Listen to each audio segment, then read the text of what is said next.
Dobre, kola budú následovať za sebou, dostali ste každý do balíčka aj magetu, takže ich si treba nejak medzi kola. Budeme sa snažiť ich zlončiť podľa možností čo najskôr, aby aj tí vzdialenejší sa mohli dostať v rozumnom čase.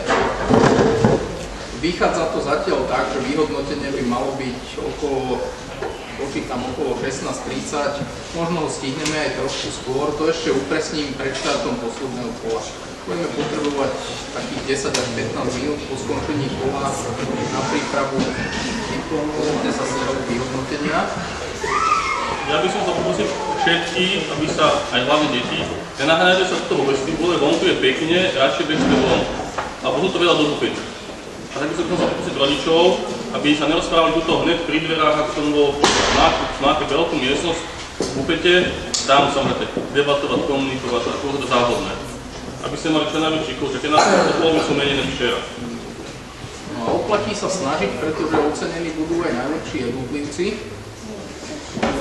jednotlivých šachovníc. V prípade rovnosti bodov bude pomocným kritériom umiestnenie družstva.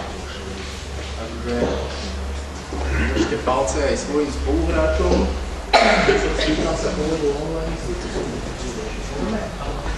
Sme pripravení, takže podajte si ruky.